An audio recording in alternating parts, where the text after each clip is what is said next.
Good evening, my cherished friends. Tonight I want to share with you what might be the most practical yet revolutionary principle I have ever discovered about manifestation. It's a concept so simple that you'll understand it immediately, yet so powerful that it will transform every desire you've ever held, and every dream you've ever dared to dream. Imagine for a moment that you're standing outside a magnificent mansion, looking through the windows at the beautiful life happening inside. You can see the elegant furnishings, the warmth of the fireplace, the joy of the family gathered around the dinner table. You admire it, you want it, you think about how wonderful it would be to live there, but you remain outside, separated by the glass, observing someone else's life. Now imagine instead that you're sitting in that very mansion, feeling the warmth of the fire on your skin, tasting the delicious meal, laughing with your loved ones around that same table. You're not thinking about the beautiful life, you're living it from the inside. This, my friends, is the difference between thinking about your desires and thinking from your desires. And tonight I'm going to show you that this distinction isn't just poetic. It's the very mechanism by which consciousness creates reality. There's a secret hidden in the way successful people naturally think. A pattern that unsuccessful people consistently miss. It's not what they think about, it's where they think from. Tonight I'm going to reveal this secret and show you how to shift from thinking about your desires to thinking from your desires. A shift that will collapse time, eliminate struggle, and make manifestation as natural as breathing.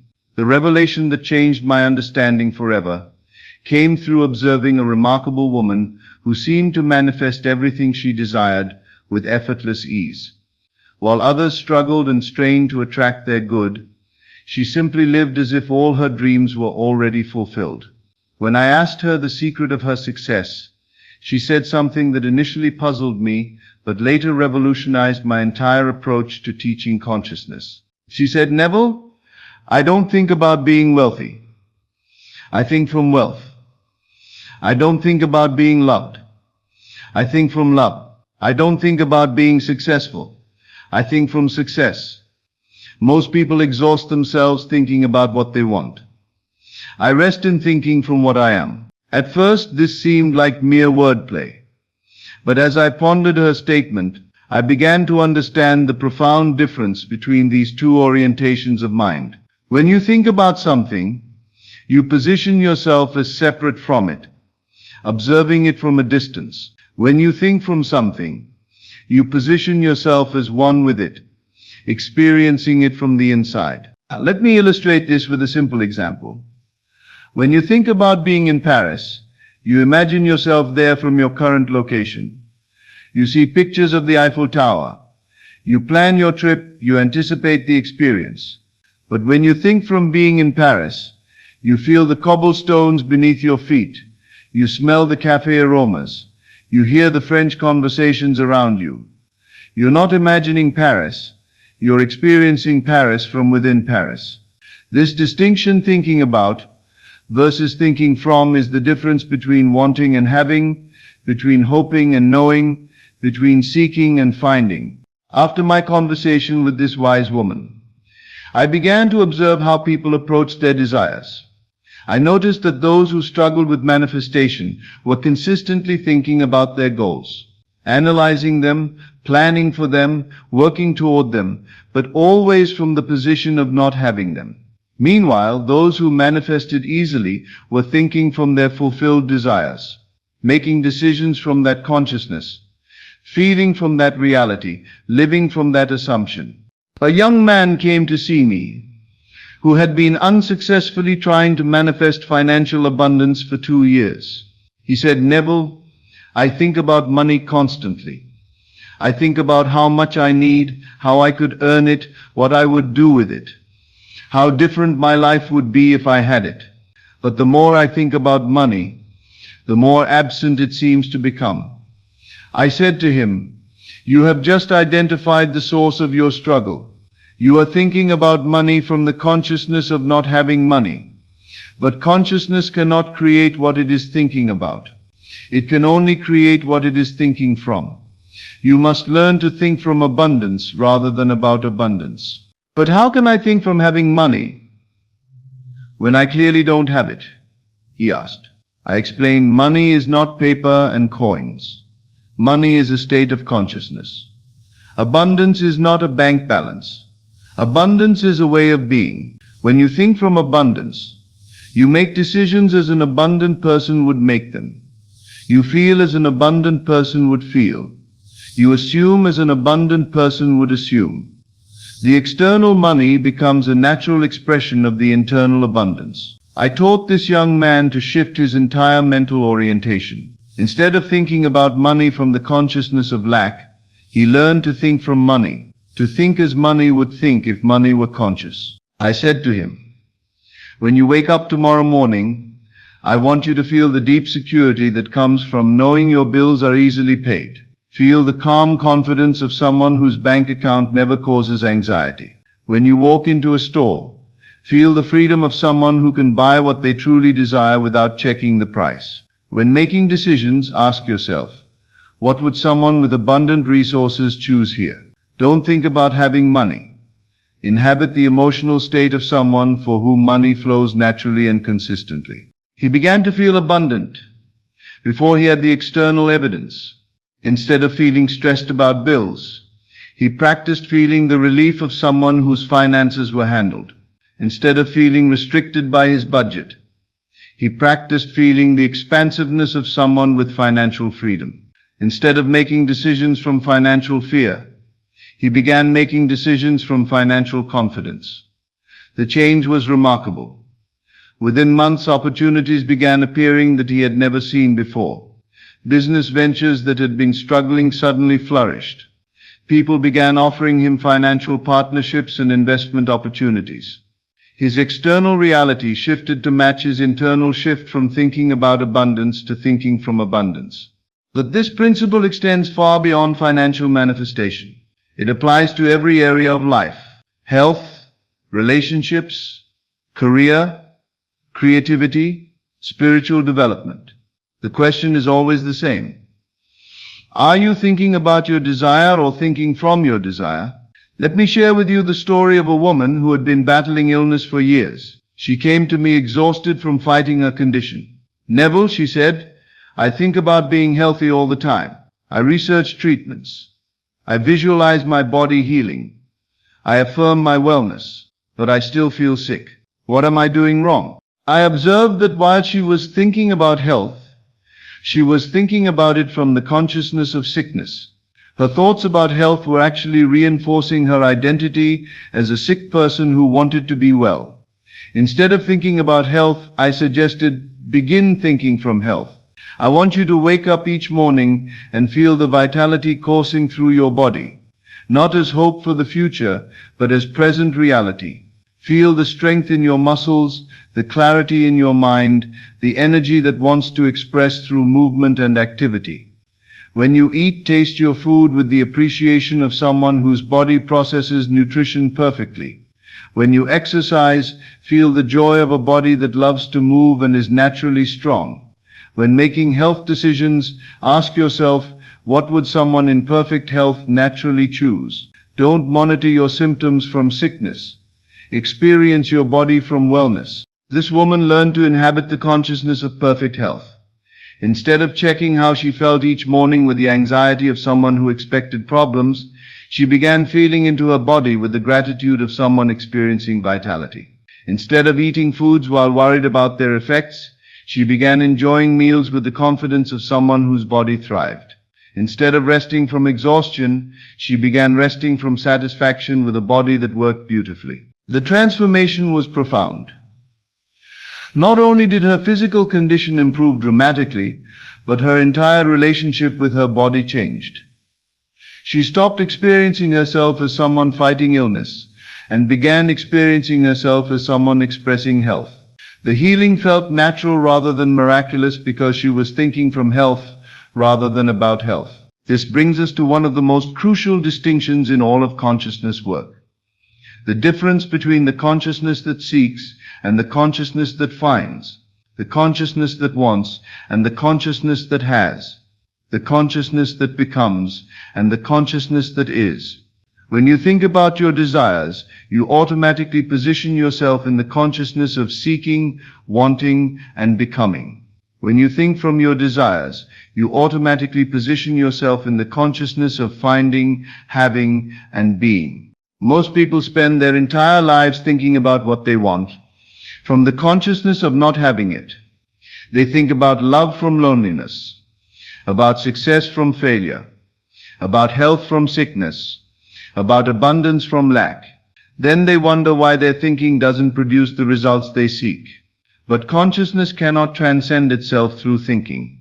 A consciousness of lack cannot think its way into abundance. A consciousness of loneliness cannot think its way into love. A consciousness of sickness cannot think its way into health. You must shift the consciousness from which you think. I remember a businessman who had been struggling to grow his company for years. He said, "Neville, I think about success constantly. I study successful companies. I read business books. I analyze market trends, but my business remains stuck. I can't understand why all this thinking about success isn't creating success." I said to him, "You are thinking about success from the consciousness of struggle. But success cannot be thought into existence from struggle. It can only be expressed from the consciousness that already embodies success."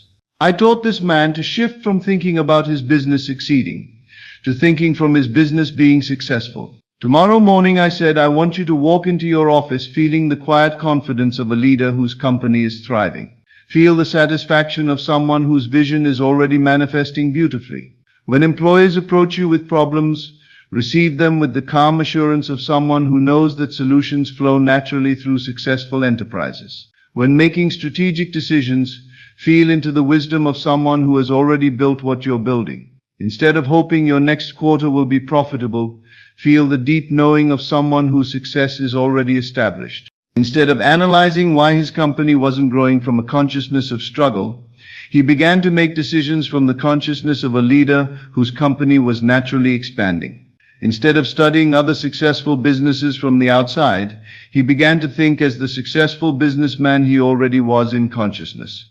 When challenges arose, instead of feeling overwhelmed, he felt the calm resourcefulness of someone for whom problems were simply opportunities for creative solutions.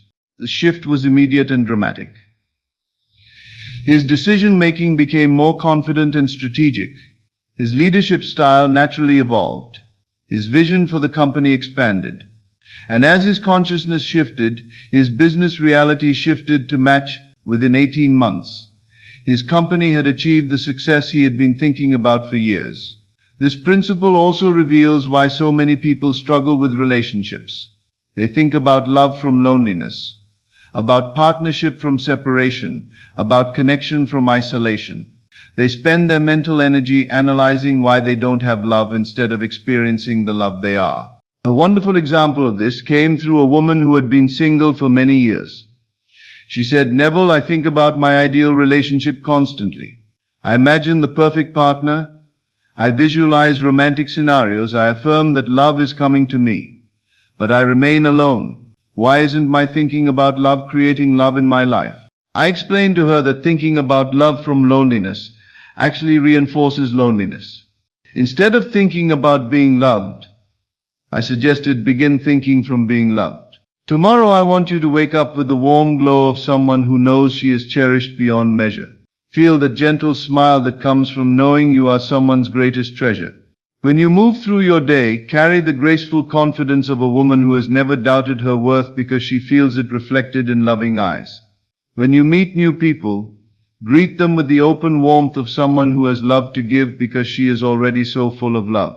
When making choices about your evening or weekend, ask yourself, what would a deeply beloved woman naturally choose to do? Feel the security, the joy, the natural radiance of someone whose heart is completely fulfilled. This woman learned to inhabit the consciousness of being deeply loved. Instead of going to social events hoping to meet someone, she attended them with the contentment of someone whose heart was already full. Instead of analyzing every interaction for signs of romantic potential, she simply enjoyed connecting with people from a place of abundance rather than need. The results were beautiful. Within months, she met a man who was also thinking from love rather than about love. Their connection was natural and immediate because both were operating from the consciousness of love rather than the consciousness of seeking love. But perhaps the most profound application of this principle is in the area of spiritual development and self-realization. Most seekers spend years thinking about enlightenment, about consciousness, about their spiritual goals. But enlightenment cannot be achieved by thinking about it. It can only be recognized by thinking from it. This is why Jesus said, "I and my Father are one." He wasn't thinking about being divine, he was thinking from divinity. He wasn't seeking God, he was expressing God. He wasn't becoming spiritual, he was being spirit. When you think about your spiritual nature, you reinforce the illusion of separation between yourself and the divine. When you think from your spiritual nature, you recognize the truth of your eternal oneness with all that is. I knew a man who had been a spiritual seeker for decades, studying every teaching, attending every workshop, seeking every experience that promised enlightenment. He came to me frustrated and exhausted. "Neville," he said, "I've been thinking about God, consciousness, and truth for 30 years.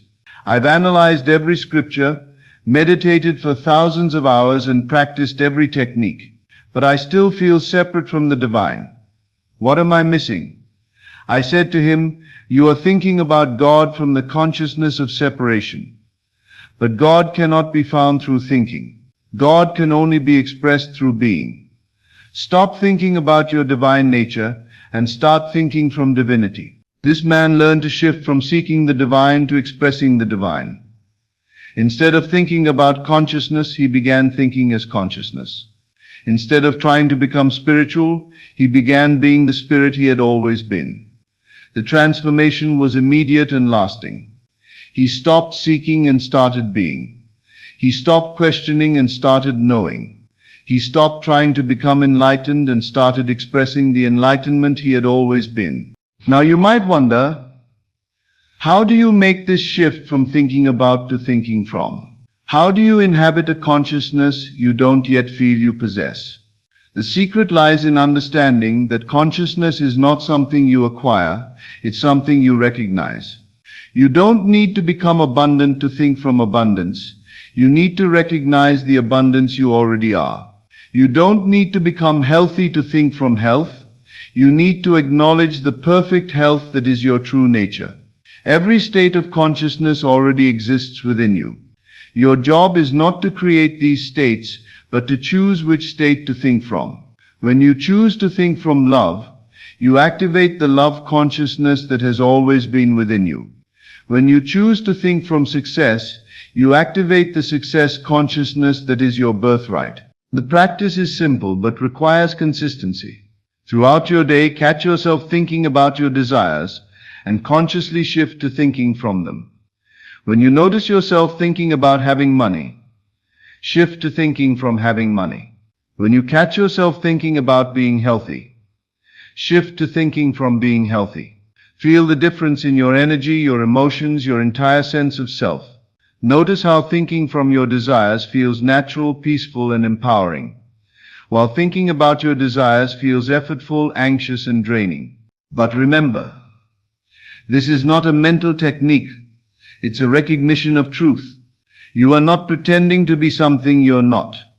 You are remembering something you've always been. You are not creating a false identity. You are uncovering your true identity. When you think from love, you're not pretending to be loving. You're expressing the love you are. When you think from abundance, you're not faking prosperity. You're revealing the abundance that is your nature. When you think from health, you're not denying illness. You're affirming the wholeness that is your essence. So tonight I invite you to examine your mental habits. Notice where you've been thinking about your desires instead of from them. Observe how this creates a sense of separation between yourself and your good. Then begin to practice the art of thinking from. Choose one desire that is important to you and spend the next week thinking from its fulfillment rather than about its achievement. Notice how this shifts your energy, your actions, and your experience. Remember, consciousness cannot create what it thinks about, it can only express what it thinks from. You are not here to think your way to your desires. You are here to recognize that you are already what you desire. Think from love, and love expresses through you. Think from abundance, and abundance flows as you. Think from health, and health radiates from you. Think from success, and success becomes your natural expression. The secret is not in thinking harder about what you want. It's in thinking from what you are. Stop thinking about your dreams and start thinking from your dreams. Stop thinking about your potential and start thinking from your reality. You are not becoming what you desire. You are recognizing what you have always been. Think from this truth, and watch as your entire world transforms to reflect the consciousness you truly are. Thank you, and good evening. As always, thank you for joining me on this journey into the depths of consciousness. Remember, you are not here by accident. You are here because your soul is ready for this truth. Take these teachings and let them transform not just your mind, but your entire reality. Until we meet again in consciousness, keep assuming your greatness and living from the end of your desires. This is Best of Lectures. I will see you in the next video. Right now, at this very moment, you're living in a reality that's smaller than what's actually possible for you. Not because you lack talent, intelligence, or opportunity, but because somewhere along the way, you accepted limitations that were never really yours to begin with. You inherited them from well-meaning parents who were terrified you'd get hurt, absorbed them from disappointed teachers who had given up on their own dreams, collected them from friends who mistook cynicism for wisdom. These limitations don't feel like lies because they've been with you so long. They've become part of your identity. They whisper in your own voice, using your own logic, presenting themselves as wisdom and protection. They construct elaborate stories about why you should stay where you are, why you should be grateful for what you have, why you should stop wanting more. But here's what they don't want you to realize. These aren't truths about reality. They're just stories, and stories can be rewritten by the author. You are the author. The human brain is a marvel of evolution, capable of processing millions of bits of information every second. Yet it operates on programs that were designed for survival in a world that no longer exists. It's wired to spot danger, avoid pain, and maintain the status quo at all costs. Your brain treats uncertainty as threat, change as danger, and growth as risk. It would rather keep you miserable but safe than happy but vulnerable. But you, the real you, the consciousness that observes your thoughts rather than being trapped by them, you have the power to override these ancient survival programs. You can choose to see uncertainty as adventure, change as opportunity, discomfort as the price of growth. This isn't positive thinking or denial of reality. This is recognizing that you are not your thoughts, you are not your fears, and you are certainly not the voice that tells you to stay small and play it safe. Consider this. Every morning, you wake up with the same fundamental power that built civilizations, launched revolutions, created every piece of art that has ever moved you, and developed every innovation that has improved human life. The power to choose, not just what to wear or eat, but who to become, what to believe, how to interpret everything that happens to you. You can choose courage over comfort, growth over safety, possibility over certainty, love over fear. Yet most people sleepwalk through this incredible gift. They make the same choices day after day, follow the same mental patterns, react to situations the same way they always have, and then wonder why their lives feel stuck in an endless loop. They're like someone standing in front of an enormous banquet of possibilities, eating the same stale sandwich because it's familiar. The tragedy isn't that they don't have options. It's that they've forgotten how to see them. But something inside you is awakening to these possibilities, isn't it? You can feel it stirring, that recognition that there's more available to you than what you're currently experiencing. That feeling isn't just hope or wishful thinking. It's your consciousness recognizing truth. It's your authentic self reminding you of who you really are, beneath all the layers of conditioning, compromise, and quiet desperation. Let me share something that will fundamentally shift how you see yourself and your potential. Every expert was once a complete beginner who had no idea what they were doing. Every master started as someone who was terrible at their craft. Every person you admire, every success story that inspires you, every achievement that seems impossible from where you sit. They all began with someone who felt unprepared, uncertain, and absolutely terrified. The Wright brothers were bicycle mechanics who decided to solve the problem of human flight. Marie Curie was a Polish immigrant who couldn't afford proper laboratory equipment. Oprah Winfrey grew up in poverty and faced more rejection than most people experience in a lifetime. Colonel Sanders was 62 years old when he franchised KFC. What separated these individuals from millions of others with similar dreams wasn't superior preparation, perfect circumstances, or the absence of fear. It was their willingness to act despite uncertainty, to move forward despite feeling unprepared. They understood something that successful people throughout history have discovered. Readiness isn't a feeling that arrives like a package delivery. It's a decision you make despite not feeling ready. Confidence doesn't create action. Action creates confidence. You don't have to feel brave to act bravely. You don't have to feel capable to demonstrate capability. You don't have to have all the answers to take the first step into the unknown. Think about learning to ride a bicycle. No amount of studying balance, physics, or momentum could prepare you for the actual experience of staying upright on two wheels. You had to get on the bike and wobble, fall, get back up, and try again until your body learned what your mind couldn't teach it. Life works the same way. You learn by doing, not by preparing to do. This principle applies to every area of your existence. The relationship you haven't pursued because you might get hurt. The business idea you haven't acted on because you don't have enough capital. The creative project you haven't started because you think you're not talented enough. The conversation you haven't had because it might be uncomfortable. The dream you haven't chased because it seems unrealistic given your current circumstances. All of these represent opportunities disguised as obstacles, possibilities masquerading as problems. Your brain, desperate to keep you safe, has convinced you that these are legitimate barriers when they're actually invitations to grow, to expand, to become more than you currently are. But here's where most people get trapped in an endless cycle of preparation. They wait for inspiration to strike like lightning, for motivation to arrive like a scheduled train, for confidence to download into their consciousness fully formed. They don't realize that successful people don't wait for these feelings. They create them through action. They understand that the path reveals itself to those who begin walking, not to those who stand at the starting line with a map, compass, and detailed weather report. Let's talk about what you really want. Beneath all the practical considerations and reasonable limitations that have been programmed into your thinking. What would you attempt if you knew failure was impossible? What would you create if resources weren't a concern? What would you become if other people's opinions carried no weight in your decisions? Who would you be if you could design yourself from scratch, free from all the stories about what's realistic for someone with your background, education, age, or circumstances? These aren't just hypothetical questions designed to make you feel good.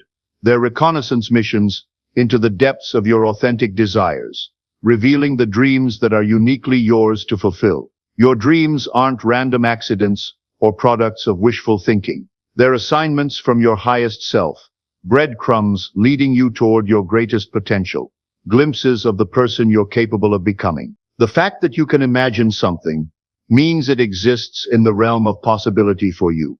The fact that certain dreams stir something deep inside you means they're connected to your purpose, aligned with your authentic path. Your imagination isn't a source of torture, showing you things you can't have. It's a preview of coming attractions, a trailer for the movie of your life that you have the power to direct. But here's what keeps most people trapped in the gap between dreaming and achieving. They confuse the magnitude of their dreams with the size of their first steps. They think that big visions require big initial actions, massive investments, perfect plans, and ideal circumstances. They don't realize that every transformation, no matter how dramatic, begins with tiny adjustments, micro decisions, and small brave choices that compound over time into extraordinary results. You don't need to quit your job tomorrow to start building your business empire. You can begin with 30 minutes before work, creating something meaningful while the world sleeps. You don't need to move across the country to pursue your dreams of artistic expression. You can start where you are, with what you have, transforming your current space into a laboratory for creativity. You don't need to have everything figured out before you begin. You figure it out by beginning, adjust course as you go, and trust that clarity comes through action, not before it. The compound effect of small, consistent actions is one of the most powerful forces in the universe. Yet it's invisible to most people because they're looking for dramatic, immediate results. If you saved a single penny today and doubled it every day for a month, you'd have over $5 million. But most people would look at that penny and think it's insignificant. They focus on the size of the action instead of the power of consistency, on the starting point instead of the trajectory. Your current circumstances are not your permanent address. They're your temporary mailing address while you're under construction. Where you come from doesn't determine where you can go. Your past doesn't define your future unless you keep using it as a reference point for what's possible. Every sunrise brings a new opportunity to choose a different direction, make a different decision, become a different version of yourself. But this requires something that's become rare in our instant gratification culture. Patience with the process and impatience with inaction. Most people have it backwards. They're patient with staying stuck and impatient with growth. They want overnight success from part-time commitment, immediate results from minimal effort, life-changing transformation from comfortable choices. Real transformation works differently. It requires you to fall in love with the daily practice, not just the eventual outcome. To find joy in the process of becoming, not just the moment of arrival. To celebrate small victories while working toward large visions. To trust that consistent movement in the right direction will eventually lead to extraordinary destinations, even when you can't see progress from day to day. Think of a bamboo plant, one of nature's most remarkable examples of patient persistence. For the first 4 years of its life, you see almost nothing above ground, just a tiny shoot that seems to grow impossibly slowly. But during those 4 years of apparent inactivity, something extraordinary is happening beneath the surface. The plant is developing an extensive root system, creating the foundation that will eventually support incredible growth. In the 5th year, that same bamboo can grow up to 90 feet tall in just 6 weeks. Your personal transformation follows the same pattern. The habits you're building today, the skills you're developing, the mindset shifts you're making. They might not be visible to others yet, but they're creating the internal infrastructure that will support your eventual breakthrough. The foundation you're laying in private will determine the height of the success you can build in public. This is why so many people give up just before their breakthrough moment. They plant seeds and expect immediate flowers. They start exercising and expect instant physical transformation. They begin learning a new skill and expect immediate mastery. When they don't see dramatic results quickly, they conclude that their efforts aren't working and abandon their dreams, never realizing they were just seasons away from harvest time. But you understand something that separates successful people from everyone else. Everything worthwhile takes time to develop. You're willing to invest in your future self, to make choices today that will benefit the person you're becoming tomorrow. You recognize that success isn't about perfection. It's about persistence. It's not about never falling down. It's about getting up one more time than you fall, learning something valuable from each stumble. Every setback contains the seeds of a comeback. Every failure provides feedback that success never could. Every obstacle becomes an opportunity to develop strength, resilience, and character. The challenges you face aren't punishments for some cosmic crime you didn't commit. They're preparations. The universe's way of making sure you're ready for the level of success that's coming your way. Your unique combination of experiences, perspectives, struggles, and insights creates a lens through which you see the world that no one else in human history has ever possessed or ever will possess. Your exact mixture of strengths and vulnerabilities, victories and defeats, dreams and disappointments has equipped you with solutions to problems that others can't even see. Answers to questions that others don't know how to ask. You're not just seeking personal success for selfish reasons. Whether you realize it or not, you're developing the capacity to serve others in ways that only you can. Your transformation becomes evidence that change is possible, that dreams are achievable, that ordinary people can do extraordinary things when they decide to stop accepting ordinary results. The challenges you're facing right now, the obstacles that seem to be blocking your path, these aren't cosmic mistakes or evidence that you're not meant for success. They're specifically designed resistance training for your character. Customized obstacles that will develop exactly the qualities you need to handle the level of success you're moving toward. Think about it. If you achieved everything you wanted right now, this instant, without any growth or preparation, would you be ready to handle it? Would you have the character to manage it wisely? Would you have the skills to sustain it? Would you have the perspective to use it well? The delays and challenges you're experiencing aren't keeping you from your destiny. They're preparing you for it. This is why successful people often talk about being grateful for their failures, their rejections, their periods of struggle. Not because they enjoyed the pain, but because they recognized that those experiences forged the strength, wisdom, and resilience that made their eventual success possible. Without the struggle, they wouldn't have developed the capacity to handle the victory. But here's what most people don't understand about the relationship between struggle and success. It's not about enduring more pain than others or suffering longer than everyone else. It's about extracting value from your experiences, learning faster from your mistakes, and refusing to let temporary defeats become permanent identities. Every morning when you wake up, you're presented with a choice that will determine the trajectory of your entire day, and ultimately, your entire life. You can choose to see the day ahead as a burden to be endured or an adventure to be embraced.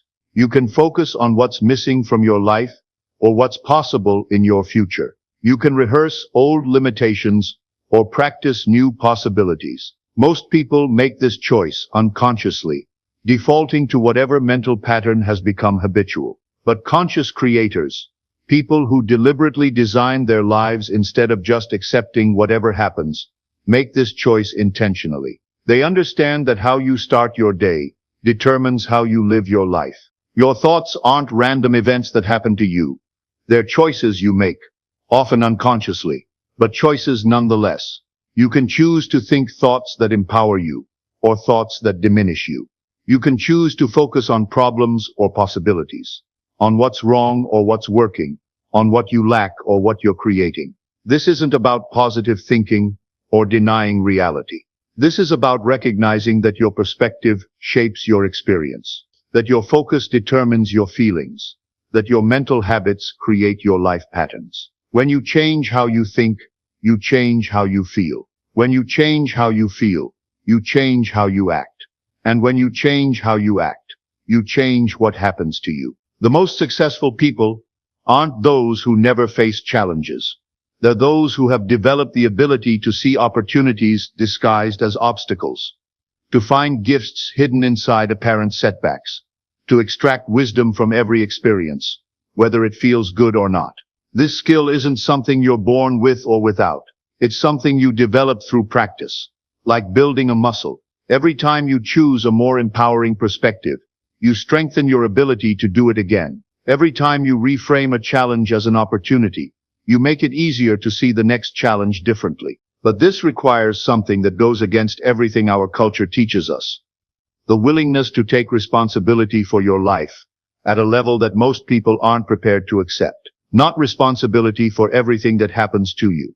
Some things are genuinely outside your control, but responsibility for how you respond to everything that happens to you. This is perhaps the most liberating and terrifying realization you can have. You are not a victim of your circumstances. You are the architect of your response to your circumstances. You cannot always control what happens, but you can always choose what it means and what you'll do about it. When you truly internalize this truth, everything changes. You stop waiting for your circumstances to improve and start improving your response to your circumstances. You stop looking for someone to rescue you and start developing your own rescue skills. You stop hoping for an easier life and start building your capacity to handle a more challenging and rewarding one. The world needs what you have to offer, but not someday when you're perfect, not eventually when you have all the credentials, not later when you feel completely ready. The world needs your unique contribution now, in all your beautiful imperfection, with your authentic struggles and genuine passion. There are people waiting for the solution you'll create, the art you'll make, the business you'll build, the love you'll share, the example you'll set. There are problems that only you can solve, not because you're better than everyone else, but because your unique combination of experiences and insights has prepared you to see solutions that others miss. But none of this matters if you don't bridge the gap between insight and action, between understanding and implementation, between knowing what to do and actually doing it. Knowledge without action is just entertainment. Inspiration without implementation is just emotion. The distance between where you are and where you want to be can only be covered through decision and movement. So here's your moment of truth, your crossroads, your 5-second window expanded into this eternal present moment.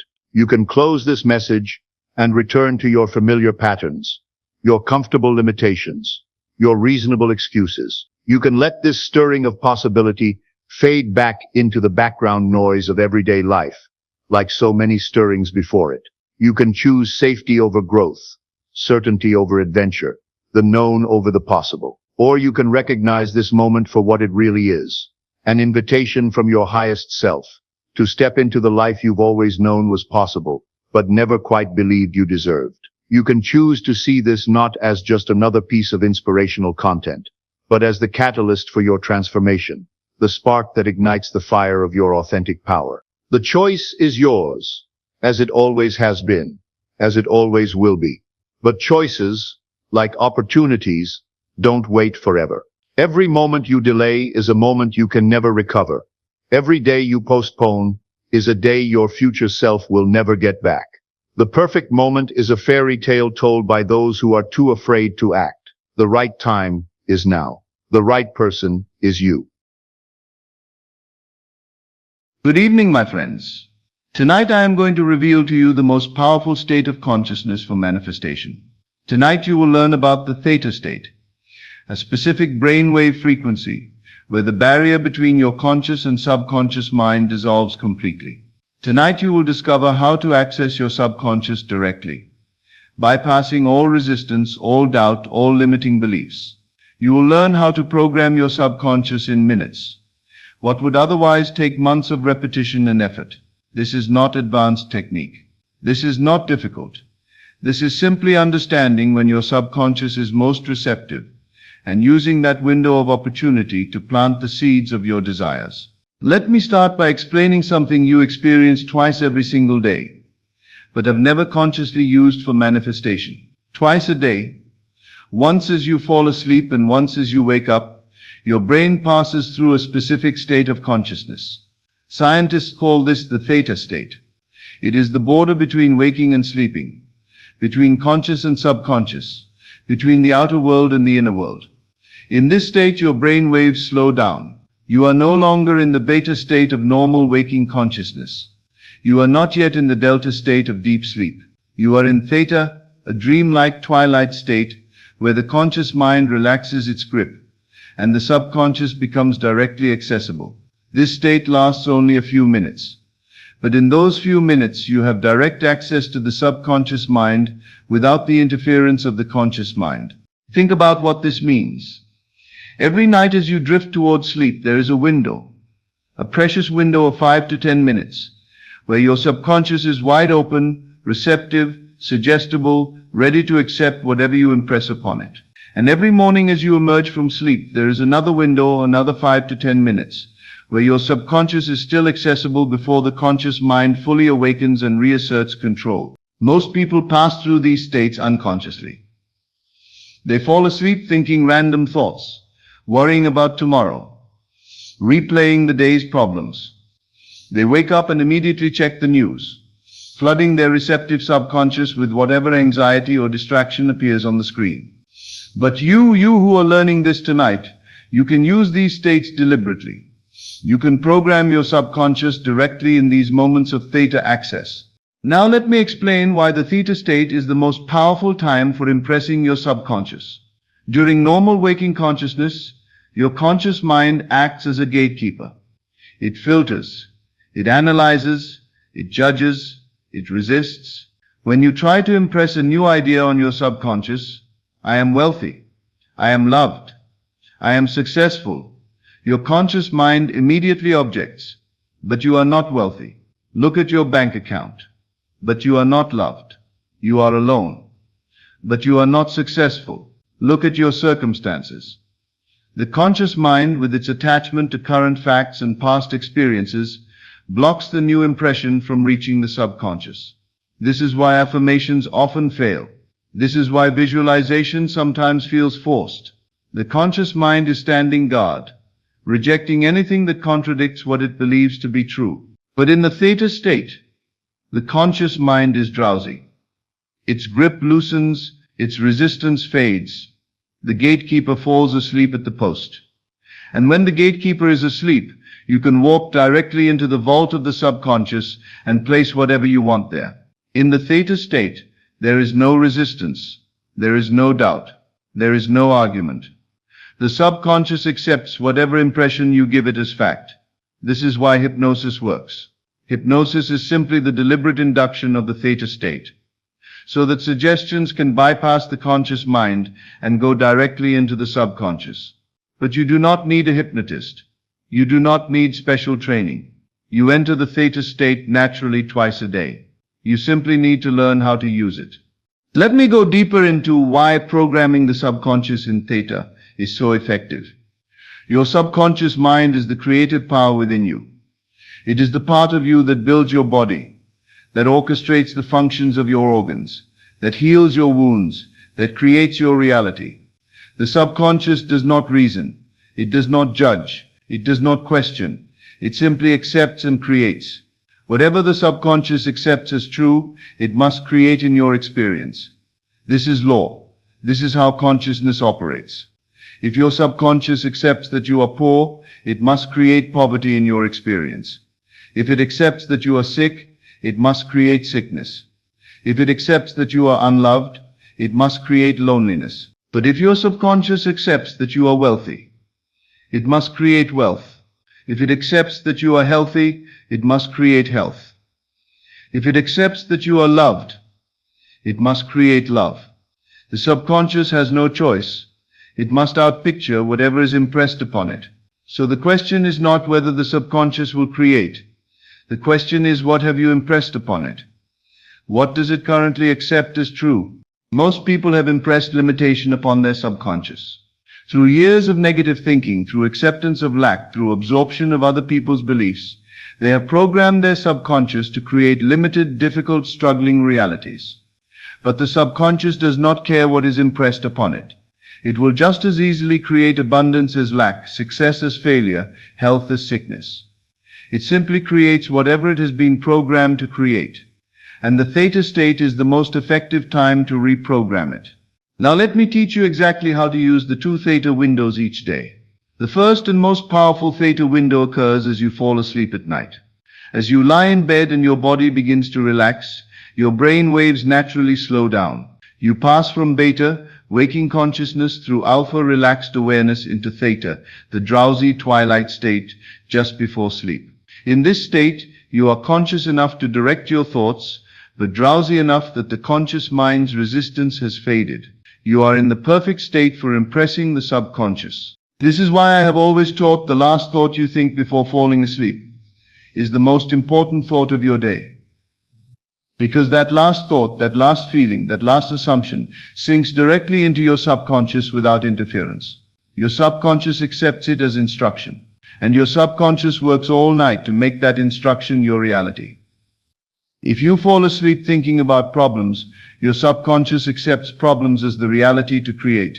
If you fall asleep feeling poor, your subconscious accepts poverty as the state to maintain. If you fall asleep worrying, your subconscious accepts worry as the instruction for tomorrow. But if you fall asleep in the feeling of the wish fulfilled, if you fall asleep assuming your desire is already done, your subconscious accepts that as reality, and it works all night to reorganize your world to match. The second theta window occurs as you wake up in the morning. As you emerge from sleep, you pass through the same theta state in reverse. For the first few minutes after waking, Before you fully return to beta consciousness, your subconscious is still accessible. This is a sacred time. This is when your subconscious is most impressionable. Before the concerns of the day flood in, before the conscious mind reasserts its limiting beliefs. Most people waste this window. They immediately think about their schedule, their problems, their responsibilities. They flood their receptive subconscious with stress and limitation right at the moment it is most open to programming. But you can use this window deliberately. The moment you wake, before you move, before you open your eyes fully, before you think about the day ahead, assume the feeling of your wish fulfilled. Those first few minutes of waking consciousness are pure gold for manifestation. Use them. When you wake in the morning, do not move immediately. Do not jump out of bed. The moment you sense you are awake, while you are still in that drowsy, half-asleep state, return to the feeling of your wish fulfilled. Before the conscious mind fully awakens and starts listing all the reasons why you do not have your desire, impress the feeling that you do have it. Spend just 2 or 3 minutes in this feeling. That is all you need. The subconscious is so receptive in this state that even a few minutes of clear impression will work powerfully throughout your day. Then rise and go about your day, knowing that you have planted the seed deeply in the most fertile soil of your subconscious. Let me emphasize something crucial. In theta state programming, the feeling is everything. You are not trying to visualize in great detail. You are not trying to construct elaborate mental scenes. You are impressing a feeling, because feelings are the language of the subconscious. The subconscious does not respond to words. It does not respond to pictures alone.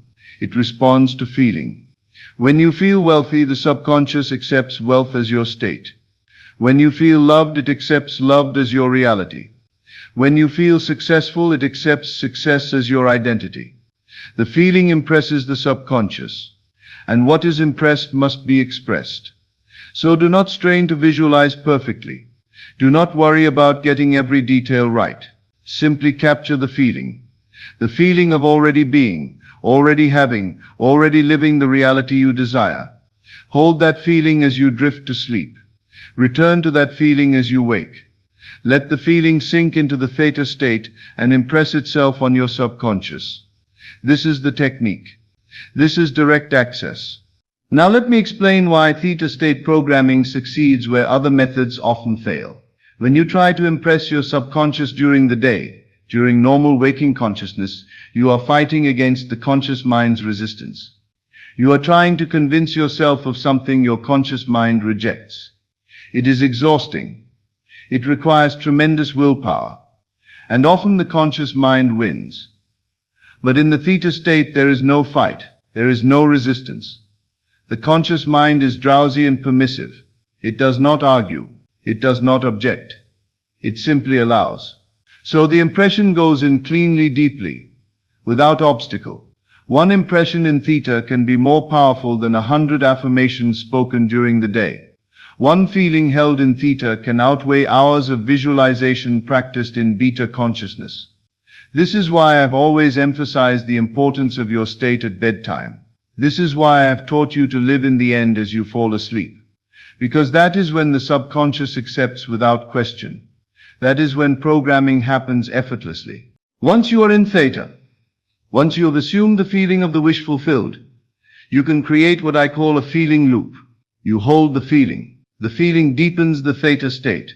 The deeper theta state makes the feeling more real. The more real the feeling, the deeper the impression. The deeper the impression, the more your subconscious accepts it. It becomes a self-reinforcing cycle. You go deeper and deeper into the feeling, deeper and deeper into theta, and the impression becomes more and more powerful. This is how you program your subconscious in minutes, what would otherwise take months. Now, while the natural theta windows at sleep and waking are the most powerful, you can also induce theta-like states during the day. Whenever you deeply relax, during meditation, during a quiet moment of rest, during that drowsy feeling after a meal, you can slip into a lighter theta state. In these moments, the conscious mind's grip loosens.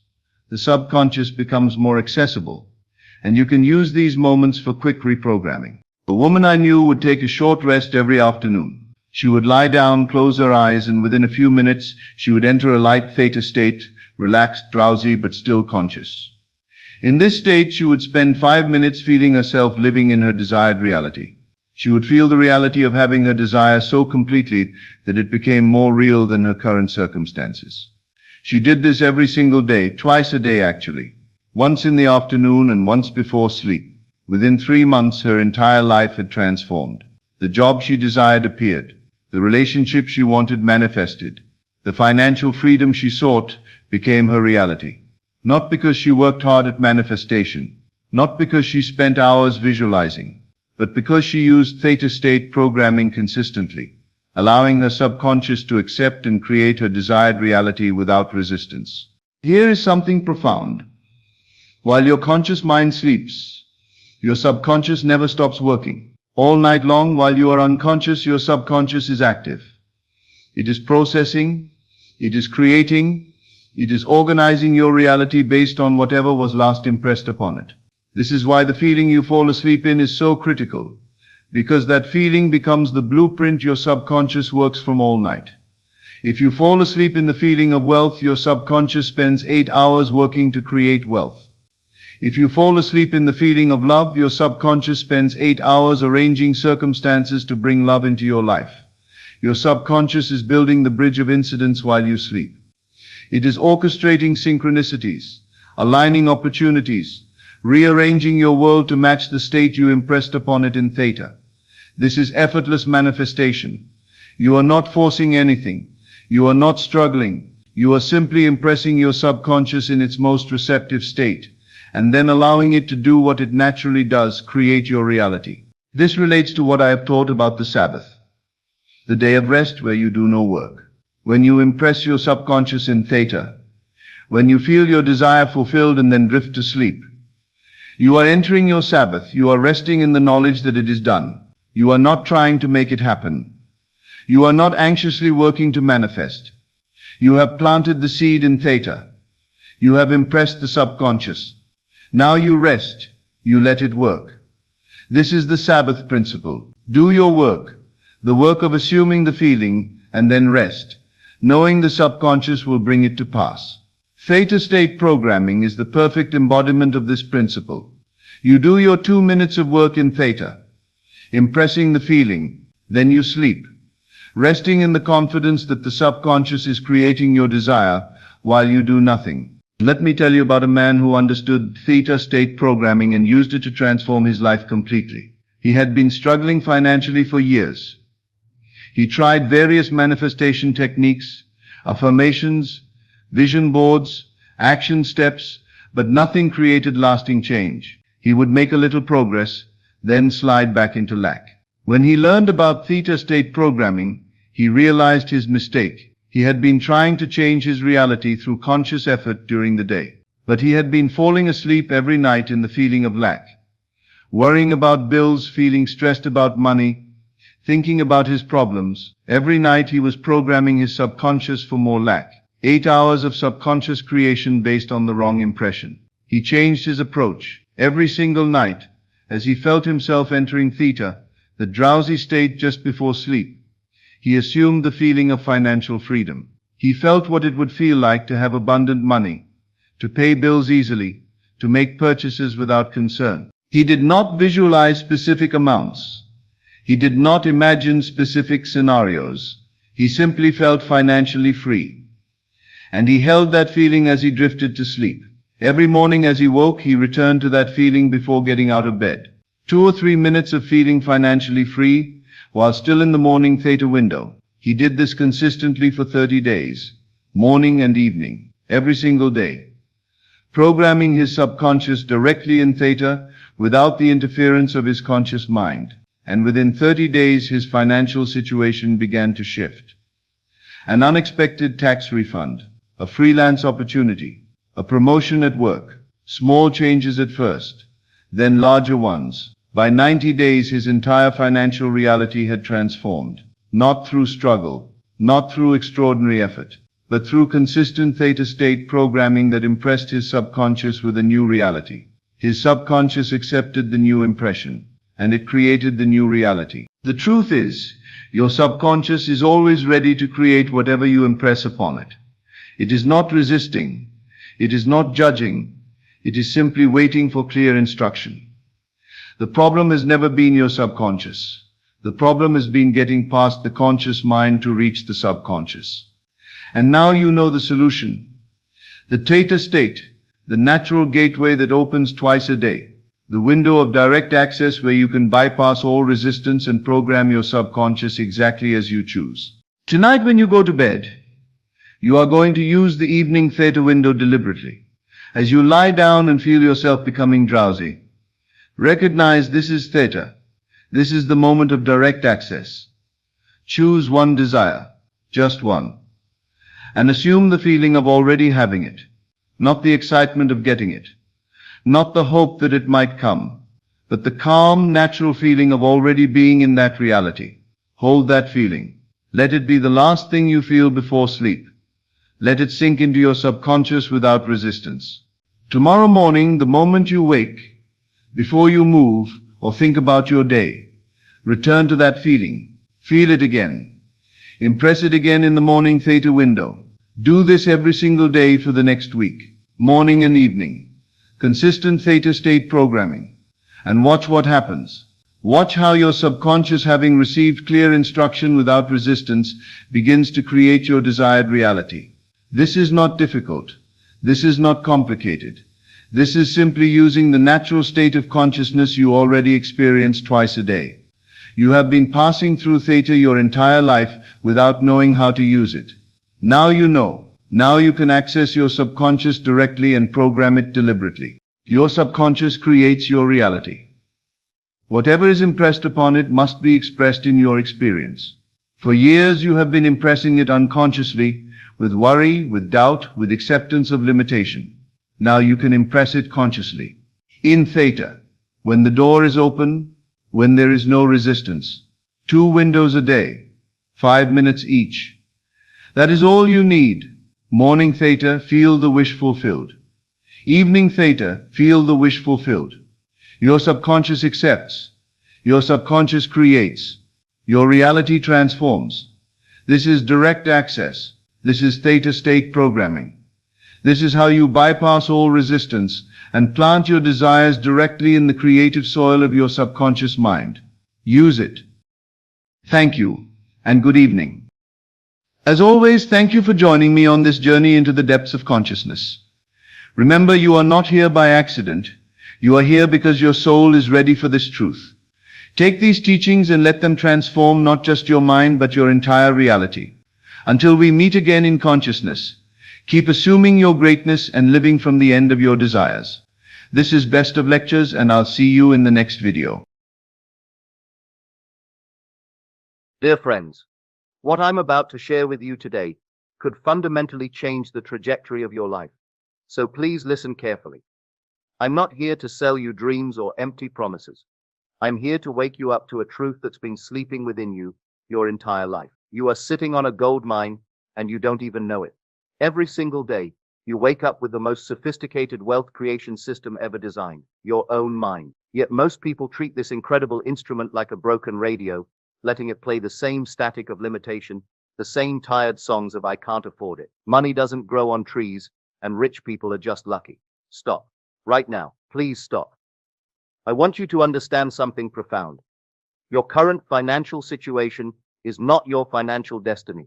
It's simply a photograph of your past thoughts, beliefs, and decisions. But here's the beautiful truth.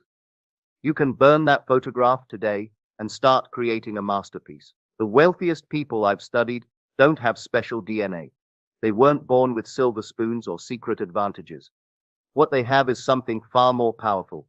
They think differently about money. They see abundance where others see scarcity. They see opportunity where others see obstacles. Your brain doesn't distinguish between a vividly imagined experience and a real one. Neuroscientists have proven this repeatedly. When you imagine biting into a lemon, your mouth literally starts to water. When you imagine your financial success with enough detail and emotion, your brain begins rewiring itself to make that vision your reality. This isn't wishful thinking. This is neuroscience meets ancient wisdom. But here's what most people don't understand. Belief isn't just a casual thought or fleeting wish. It's an unshakable conviction that something is not only possible, but already in the process of becoming your reality. When you truly believe, not hope, not wish, but believe that wealth is your natural state, the entire universe begins to rearrange itself to match that belief. Think about this. Everything you see around you right now, the chair you're sitting in, the device you're watching this on, the building you're in, all of it started as someone's belief. Someone believed it was possible before it existed in the physical world. Your wealth is no different. It exists first in your mind, then in your reality. Right now, you have an invisible thermostat in your mind that's set to your current income level. When opportunities arise to earn more, your internal thermostat kicks in with thoughts like, "This is too good to be true," or "I don't deserve this." It pulls you back to what feels familiar, even if familiar means struggling. But thermostats can be reset. I challenge you to do something radical. For the next 30 seconds, I want you to imagine that you're already living the financial life of your dreams. Don't think about how, just imagine the feeling. Feel the weight lifted off your shoulders when bills arrive. Feel the confidence of knowing you can handle any financial emergency. Feel the joy of helping others because you have abundance to share. Did you feel that shift, that small flutter of excitement? That's your inner wealth recognizing itself. That feeling is more real than the numbers in your bank account right now. Your belief system is like the foundation of a house. If the foundation is weak, the house will crumble. If your belief in your ability to create wealth is shaky, your financial structure will always be unstable. But when you build an unshakable foundation of belief in your worthiness and capability, you can build any level of wealth on top of it. Learn to use the creative workshop of your mind. Your imagination is not just some frivolous fantasy machine, it's the most powerful creative workshop you possess. Every billionaire, every successful entrepreneur, every person who has ever created significant wealth started in the same place, their imagination. But here's the key, they didn't just daydream, they created detailed, vivid mental movies of their success. They saw themselves counting specific amounts of money. They felt the texture of crisp bills in their hands. They heard the sounds of prosperity, the notification of money hitting their bank account, the conversations with financial advisors, the discussions about investment opportunities. I want you to create your own mental movie right now. See yourself opening your bank statement and feeling pure joy at the numbers. Visualize yourself making a purchase without checking the price first. Picture yourself confidently discussing your latest business venture or investment. Make it so real that your body responds as if it's actually happening. The more detailed and emotionally charged your mental imagery becomes, the more your subconscious mind accepts it as real. And when your subconscious accepts something as real, it begins working around the clock to make it your physical reality. But don't just see the money, see the life it creates. Visualize the freedom to choose where you live based on desire, not necessity. See yourself traveling to places you've only dreamed of, not because you saved for years, but because you can. Picture the confidence that comes with financial security, the way it changes how you walk into a room, how you speak, how you make decisions. Learn to live in the future you've just created. Here's where most people make a critical mistake. They think of their wealth as something that will happen someday. This keeps wealth perpetually in the future, always just out of reach. Instead, you must learn to live in the end result, to assume the feeling of your wish fulfilled right now. Living in the end doesn't mean pretending or lying to yourself about your current circumstance. It means emotionally and mentally inhabiting the reality of already having what you desire. It's about making decisions from the mindset of someone who already has wealth, not someone who's desperately trying to get it. When you live in the end, you stop operating from lack and need. You stop chasing money and start attracting it. You begin to embody the energy of wealth, and that energy becomes a magnet for financial opportunities. Your current circumstances, your job, your bank account, your bills, these are not your reality. They're temporary conditions based on your past thinking. Your true reality is what you're creating right now with your thoughts, beliefs, and demands. Don't let temporary conditions dictate your permanent identity. I know this might sound abstract, so let me make it practical. If you were already wealthy, how would you carry yourself? How would you speak? What decisions would you make? What opportunities would you pursue? Start being that person now. Don't wait for the money to show up before you become the person who can handle it. You also need to speak the language of abundance. Words are spells, that's why it's called spelling. Every time you say, "I can't afford it," you're casting a spell of limitation. Every time you say, "Money is tight," you're commanding your reality to squeeze your finances. Your subconscious mind is always listening, and it takes your words as commands. It doesn't judge whether your words are beneficial or harmful. It simply works to make them true. This is why the language you use about money is so crucial. Starting today, I want you to change your language. Instead of I can't afford it, say how can I afford it? Instead of I'm broke, say I'm between fortunes. Instead of money is the root of all evil, say money is a tool for good in the right hands. Instead of rich people are greedy, say wealthy people have the resources to make a difference. But here's the secret that makes affirmations truly powerful. You must feel the truth of what you're saying. Don't just repeat words mechanically. When you affirm money flows to me easily and effortlessly, take a moment to feel what that would be like. When you declare I am financially abundant, connect with the emotion of abundance. Your words must carry the energy of conviction, not desperation. They should come from a place of knowing, not hoping. The universe responds to the energy behind your words, not just the words themselves. Here's something crucial that most people miss.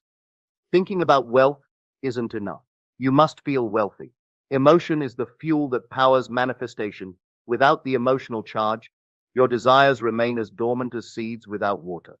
When you visualize your wealth, you must feel the emotions that come with it. Feel the relief of financial security. Feel the excitement of unlimited possibilities. Feel the gratitude for abundance. Feel the confidence that comes with knowing you're financially free. These emotions aren't just byproducts of your visualization. They're the driving force that propels your desires into physical reality. The universe responds to your emotional frequency. When you consistently emit the frequency of wealth and abundance, you attract circumstances that match that frequency. Think about it this way. When you're truly excited about something, doesn't it seem like everything aligns to help it happen? When you're passionate and enthusiastic, don't people want to help you? Don't opportunities seem to appear out of nowhere? This is the power of emotional alignment. But here's the challenge. You must feel wealthy regardless of your current circumstances. You can't wait for your bank account to grow before you feel abundant. You must feel abundant first, and then watch as your external reality catches up to your internal state. This isn't about denial or fake it till you make it. This is about recognizing that your emotional state is a choice and choosing the emotions that serve your highest vision for your life. Have a vision that pulls you forward. Here's what separates dreamers from achievers. Specificity. Dreamers wish for more money. Achievers decide on exact amounts and create detailed visions of their wealthy life. I want you to get specific. Not someday, not eventually, right now. What does your wealthy life look like? Are you traveling first class to destinations you've only dreamed of? Are you living in a home that reflects your success? Are you driving a car that makes you smile every time you see it? But go deeper than material things. How does financial freedom feel? What does it mean to wake up without financial anxiety? What does it feel like to make decisions based on what you want, not what you can afford? See yourself walking into a luxury car dealership, not to browse, but to buy. Feel the leather seats, smell that new car scent, hear the engine purr. Make it so real that your nervous system responds as if it's happening right now. Picture yourself house hunting, but this time you're not looking at what you can afford. You're choosing what you want. See yourself walking through your dream home, feeling the satisfaction of knowing it's yours. Visualize checking your investment portfolio and feeling deep satisfaction at the numbers. See yourself having conversations with financial advisors about your growing wealth, discussing strategies for managing and multiplying your money. This vision isn't fantasy, it's your future calling you forward. The more clearly and consistently you can see it, the more powerfully it will pull you toward itself. Learn the strategic art of detachment. Here's a paradox that confuses many people. You must be intensely focused on your goal while simultaneously detached from how it will manifest. You must care deeply about the end result while not caring about the specific path to get there. Most people make the mistake of trying to micromanage their manifestation. They become attached to specific methods, timelines, and circumstances. But this attachment creates resistance and anxiety, which actually pushes away what they're trying to attract. True manifestation requires what I call strategic detachment. You hold your vision firmly in your mind. You feel the emotions of already having it. You take inspired action when it presents itself. But you don't try to control every detail of how it unfolds. Think of it like planting a seed. You plant it, water it, make sure it gets sunlight, but you don't dig it up every day to check on its progress. You trust the natural process of growth. Your financial goals work the same way.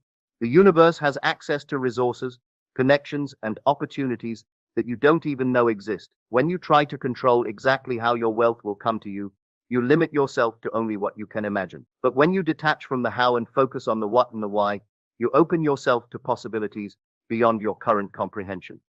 This doesn't mean you become passive. Inspired action is still essential, but inspired action comes from a place of excitement and opportunity, not desperation and forcing. When you're truly aligned with your vision, the right actions will feel natural and energizing, not forced and exhausting. Use gratitude as a multiplier. Here's a secret that many manifestation teachers miss. Gratitude isn't just about being thankful for what you have. Strategic gratitude is about being thankful for what's coming. When you express genuine gratitude for the wealth that's on its way to you, you align yourself with the frequency of receiving. Start each day by saying thank you for the abundance that's flowing into my life today. Feel grateful for opportunities you haven't even discovered yet. Express appreciation for the financial breakthrough that's preparing itself for you. But don't just be grateful for money. Be grateful for your ability to create wealth. Be grateful for your imagination, your creativity, your unique talents and skills. Be grateful for the opportunities that exist in the world today that didn't exist even a few years ago. Be grateful for every small sign of abundance that shows up in your life. When you find a penny on the ground, when someone buys you coffee, when you receive an unexpected discount, acknowledge these as signs that the universe is conspiring to bring you abundance. This isn't delusion. This is preparation. You're preparing your mind to recognize and receive the wealth that's seeking you. Every morning, when you wake up, you have a choice. You can either spend your mental energy focusing on what you lack, or you can invest it in creating what you desire. This choice compounds over time. Imagine two people with identical circumstances. One spends their mental energy worrying about bills, complaining about their situation, and feeling envious of others' success. The other spends their mental energy visualizing their success, planning their moves, and maintaining unwavering faith in their ability to create wealth. After 1 year, these two people will be living completely different realities, not because of luck, but because of the compound effect of their daily mental choices. Your beliefs about money were programmed into you from childhood. You heard conversations about money, you observed your parents' relationship with money, you absorbed cultural messages about wealth and success. Most of these programs were installed without your conscious consent, and many of them don't serve your highest good. But here's the empowering truth. You can reprogram your beliefs. You can choose new thoughts about money. You can create new neural pathways that support abundance instead of scarcity. Every time you choose a thought of abundance over a thought of lack, you're strengthening your wealth consciousness. Every time you speak words of prosperity instead of poverty, you're rewiring your brain for success. Every time you feel grateful for your financial blessings instead of focusing on what you don't have, you're aligning yourself with the flow of abundance. Now let's talk about the power of inspired action. Here's where many people get confused. They think manifestation means sitting around waiting for money to fall from the sky. That's not how this works. Manifestation is about aligning your inner world with your desires and then taking inspired action from that aligned state. When you're truly aligned with wealth consciousness, you'll find yourself having conversations you wouldn't normally have, noticing opportunities that were always there but invisible to your scarcity mindset, feeling compelled to learn new skills or explore new ventures, making connections with people who can help accelerate your success, taking risks that your old self would have been too afraid to take. This is inspired action, action that comes from alignment, not desperation. It feels energizing rather than exhausting, exciting rather than fearful, natural rather than forced. But here's the key. You must be willing to act when inspiration strikes. The universe is constantly sending you signs, opportunities, and impulses toward your wealth. But if you ignore them or make excuses, they'll stop coming. Pay attention to your intuition. When you get an idea for a business, a sudden urge to call someone, or an impulse to attend an event, follow it. These seemingly random impulses might be the universe's way of guiding you toward your financial breakthrough. As you start to experience more financial success, you'll hit what psychologists call your upper limit. This is when your old programming kicks in and tries to sabotage your progress. You might make a foolish financial decision, pick a fight with someone important, or find another way to pull yourself back to your old comfort zone. Recognize this for what it is, growing pains. Your identity is expanding to accommodate your new level of wealth, and that expansion can feel uncomfortable. Don't let temporary discomfort rob you of permanent success. When you hit your upper limit, remind yourself, I am safe in my success. I deserve this abundance. I can handle this level of wealth responsibly. You might also experience what I call wealth guilt, the feeling that you don't deserve money or that having money makes you somehow bad or greedy. This is just old programming trying to keep you small. Remember that money is neutral. It's what you do with it that matters. The world needs more good people with money. When you become wealthy, you can fund causes you care about, help people in need, create jobs, and make a positive impact on the world. Your wealth isn't selfish, it's service. When you become wealthy, you don't just change your own life.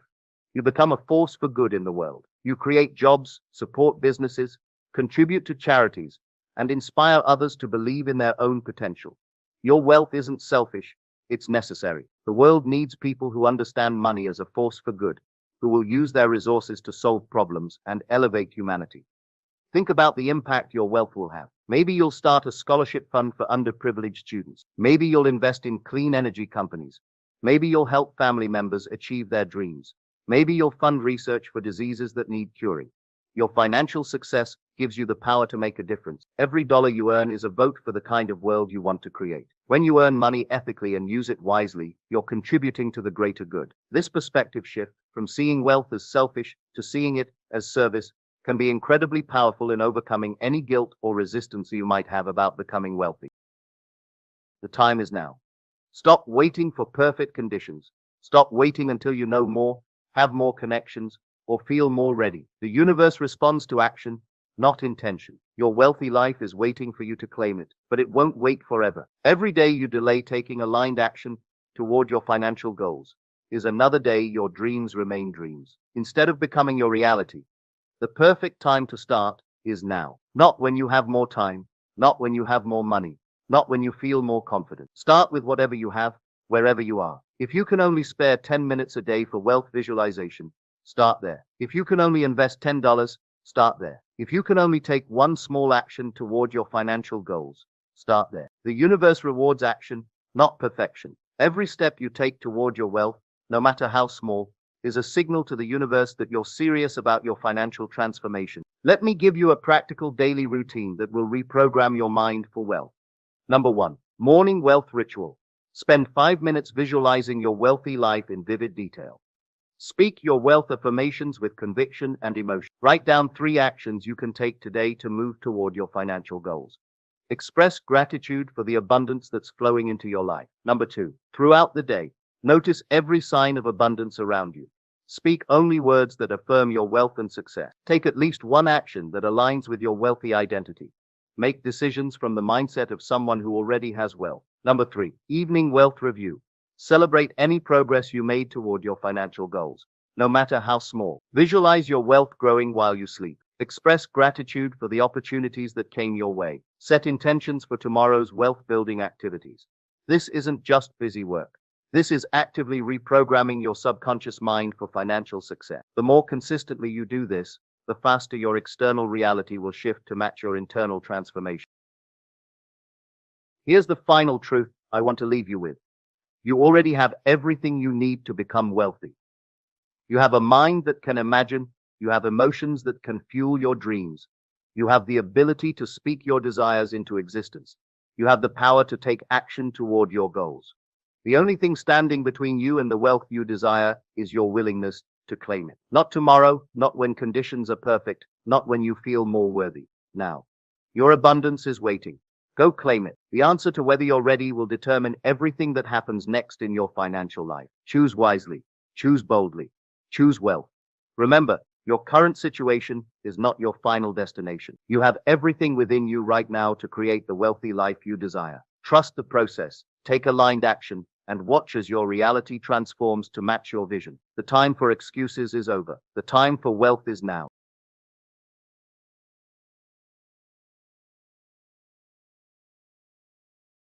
My friends, I want to begin this evening with a question that may disturb everything you think you know about reality. Right now, as you sit here listening to these words, when do you think you are? You might say it's Tuesday evening, perhaps 7:30 p.m. But what if I told you that time as you understand it doesn't exist at all? What if I told you that this moment, this very instant, contains not just the present, but every possible future and every conceivable past? What if linear time, this march from past through present to future, is nothing more than a construction of the limited human mind? And that in reality all moments exist simultaneously in an eternal now? I can see some of you shifting uncomfortably. Your rational minds are already protesting. But Neville, you're thinking, I can clearly see that yesterday is gone and tomorrow hasn't happened yet. I can feel myself aging. I can watch the clock tick. How can you say time is an illusion? Bear with me tonight, because what I'm about to share with you will not only challenge your understanding of time, but will give you the power to collapse time itself, to make the distant future immediate, to revise the unchangeable past, and to live in the fulfillment of your desires right now, regardless of when they appear to manifest in linear time. Just last week, a gentleman approached me after one of my lectures. He was visibly agitated, almost angry. He said, "Neville, you keep talking about living in the end, about assuming the wish fulfilled. But I've been trying this for 3 years. 3 years of visualizing, 3 years of feeling it real, and nothing has changed. If time is an illusion, why is it taking so long for my desire to manifest?" I looked at this frustrated man, and I realized he was making the same mistake that keeps millions of people trapped in the prison of linear time. He was living in time instead of living as time. He was waiting for his good to come to him through time, instead of recognizing that his good already exists in the eternal now and must be claimed from that timeless dimension. I said to him, "My friend, you're not trying to bring something from the future into the present. You're trying to recognize what already exists in the only moment that ever is, this eternal now. Your desire isn't waiting to happen someday. It has already happened. It exists right now in the dimension of consciousness that transcends time. Your job is not to make it happen, but to become aware of what has already happened." He stared at me as though I was speaking a foreign language. So I continued, "Tonight when you go to sleep, I don't want you to visualize your desire as something that might happen in the future. I want you to remember it as something that has already happened. I want you to recall the joy, the satisfaction, the fulfillment of your accomplished desire. Not as hope, but as memory. Not as possibility, but as fact." "But how can I remember something that hasn't happened?" he asked. "Because," I replied, "in the dimension of consciousness where all creation takes place, it has already happened. Time is simply the medium through which consciousness unfolds its eternal decisions into apparent sequence." That man took my advice. Within 6 weeks, his 3-year-old desire manifested so naturally, so perfectly, that he called to tell me it felt less like something new happening and more like something he had always known would occur, because in the timeless realm of consciousness, it had always already occurred. This is what I want you to understand tonight. Time is not a river flowing from past to future. Time is an ocean, and every possible moment exists simultaneously within its depths. What you call past, present, and future are simply different points of attention within the eternal now. The mystics throughout history have tried to convey this truth. When Jesus said, "Before Abraham was, I am," he wasn't claiming to be older than Abraham in linear time. He was declaring his existence in the eternal present, where all beings exist simultaneously. When he said, "Whatever you ask in prayer, believe that you have received it," he wasn't talking about future receiving, he was talking about present recognition of what already exists in the timeless realm of consciousness. But why does time appear so real, so linear, so inescapable? Because consciousness, in order to experience itself, must appear to fragment the eternal now into sequences of events. It's like watching a movie. The film contains all frames simultaneously on the reel, but you experience it as a sequence of moving images. Time is the projector of consciousness, creating the illusion of movement from a collection of eternal moments. Most people are hypnotized by this projection. They believe they are moving through time when actually they are simply shifting their attention from one eternal moment to another. They think they are bound by the past and must wait for the future, when in reality they have access to all moments simultaneously. Let me share with you a story that perfectly illustrates this principle. A young woman came to see me who had been married to an alcoholic for 15 years. Their relationship was filled with pain, violence, and disappointment. She said, "Neville, I love my husband, but I cannot continue living this way. Is it possible for him to change after all these years of drinking?" I said to her, "My dear, you're asking the wrong question. You're asking if he can change in time. But the real question is, can you move your attention to the version of your husband that already exists in the eternal now? The version who is loving, sober, and devoted." She looked confused. So I explained. Right now, in this eternal moment, there exists a version of your husband who has never had a drinking problem. There exists a version of your marriage that is harmonious and loving. These are not future possibilities.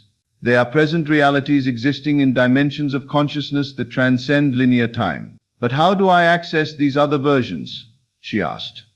By assuming they are already your reality, I replied.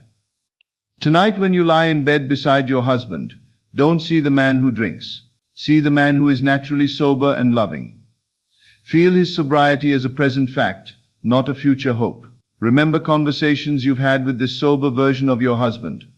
Recall moments of joy and harmony with him. Make these memories more vivid and real than your experiences of his drinking, she protested. But these things never happened. How can I remember what didn't occur? I smiled and said, they happened in the eternal now. They exist in the dimension of consciousness where all possibilities are simultaneously real. By remembering them, you're not creating false memories. You're accessing true memories from a dimension that transcends linear time. This woman committed to this practice with remarkable dedication. Every night she would spend time remembering her harmonious marriage to her sober husband. She would recall conversations they never had in linear time, but that existed as eternal possibilities.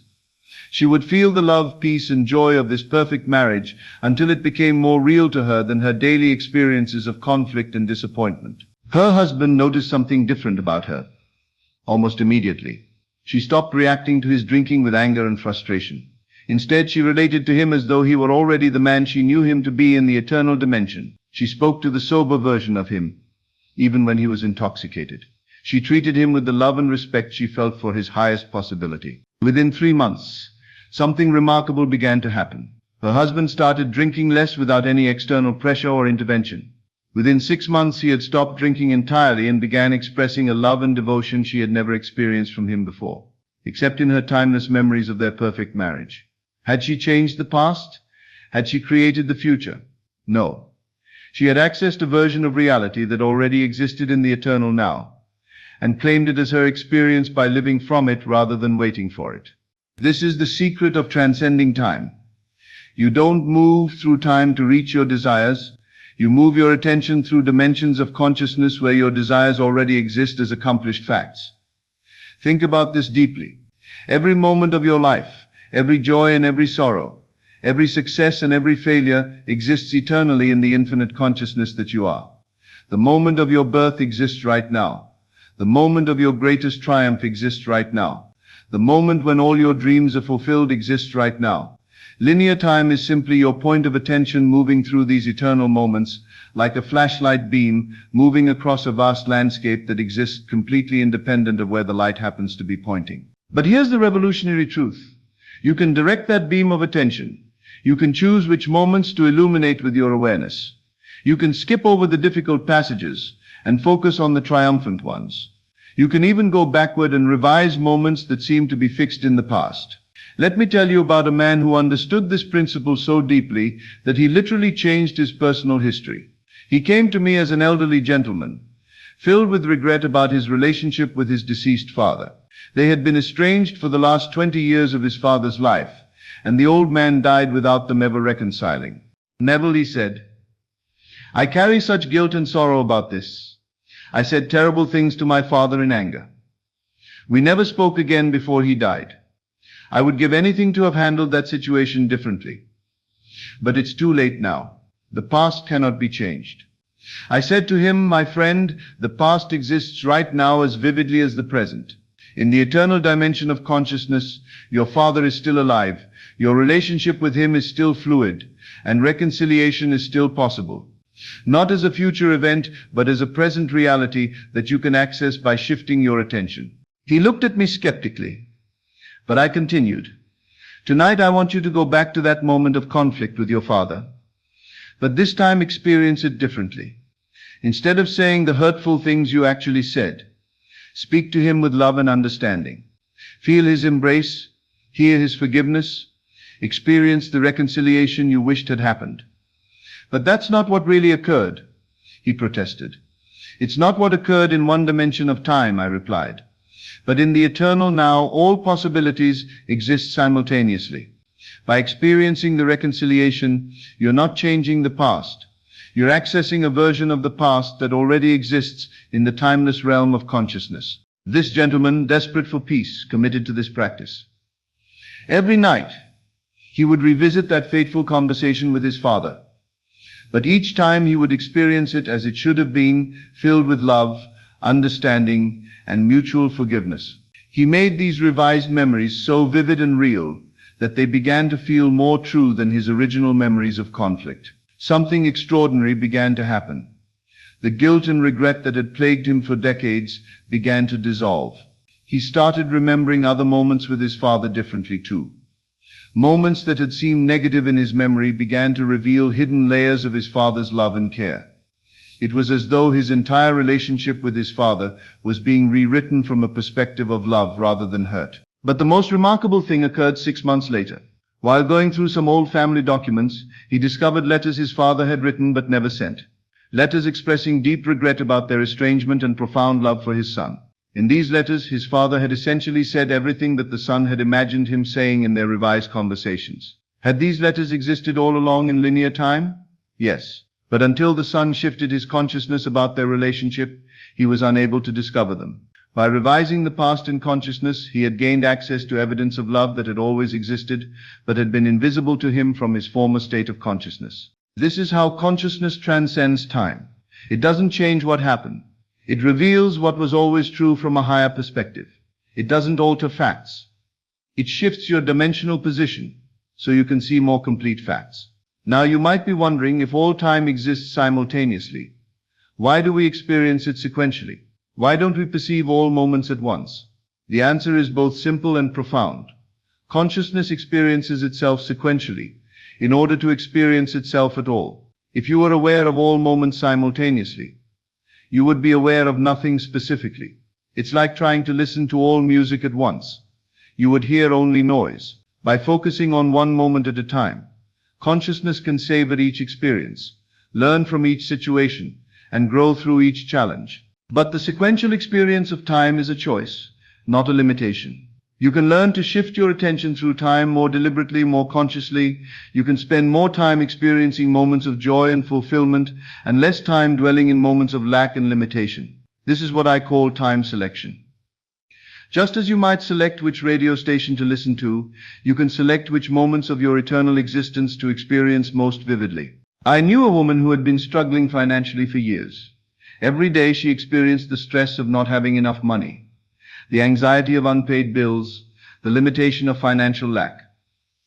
She was trapped in a cycle of temporal experiences that seemed to confirm her poverty. I said to her, in the eternal now there exists a version of you that is financially abundant. There exists a moment where you receive the check that changes everything. A moment where you realize you have more than enough. A moment where you feel completely secure and prosperous. These moments exist right now, as real as any other moment in time. But I've never experienced these moments, she said. Then let's experience them now, I replied. Close your eyes and remember the day you received financial abundance. Feel the relief, the joy, the security.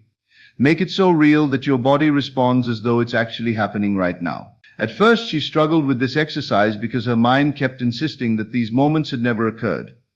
But gradually she learned to enter these eternal moments of abundance as real experiences rather than imaginary hopes.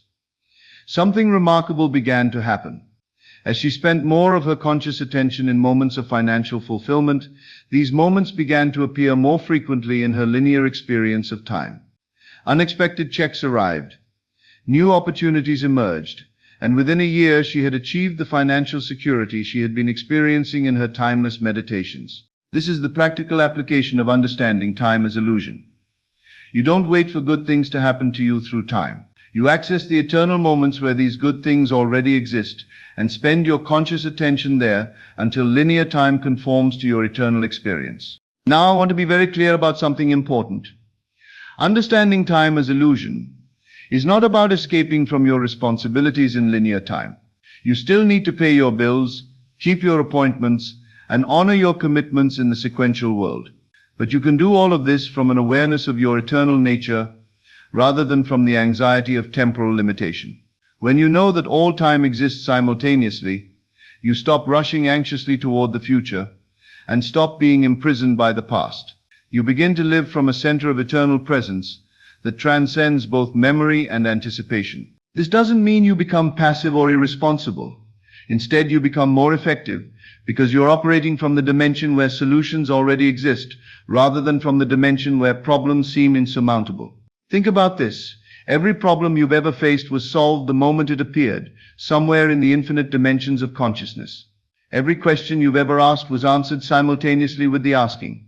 Every desire you've ever had was fulfilled in the same eternal instant it was born.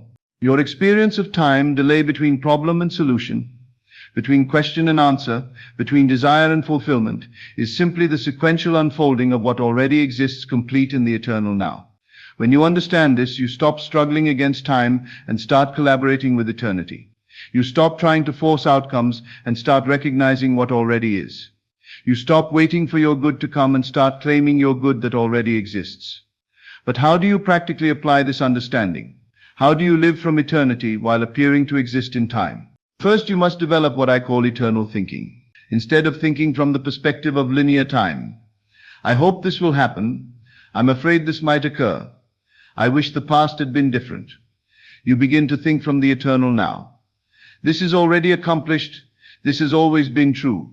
This exists right now in perfect form. Second, you must practice temporal flexibility. Instead of being rigidly committed to one timeline, you become fluid in your movement through different moments of possibility. You can access moments of health when your body appears sick, moments of abundance when your bank account appears empty, moments of love when your relationships appear strained. Third, you must cultivate eternal memory.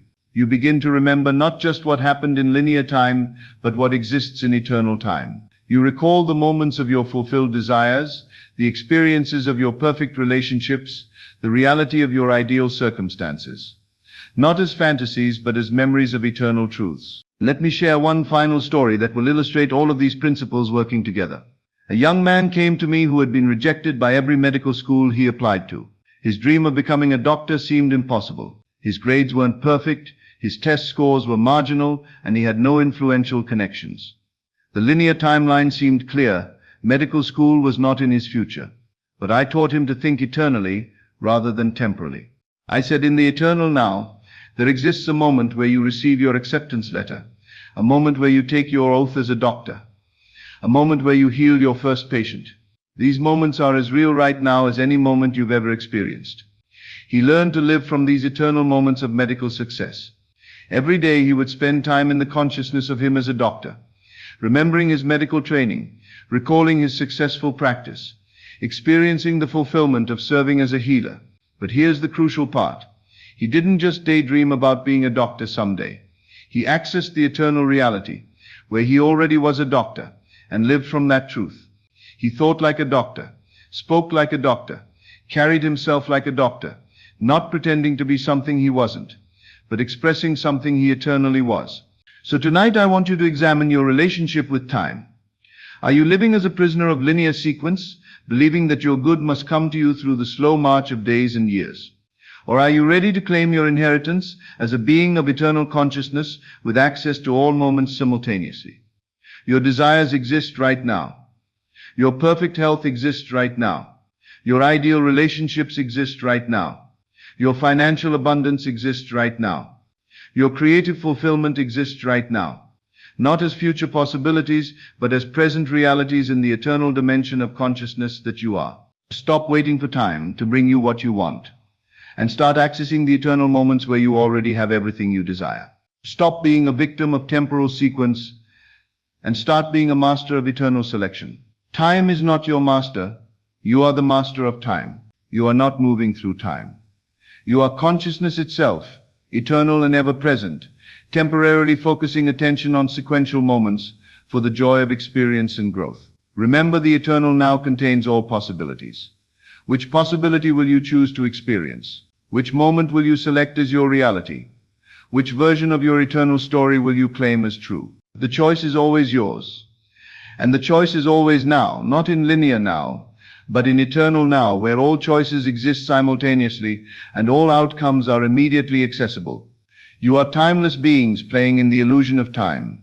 Play consciously, play joyfully, play from the knowledge of your eternal nature.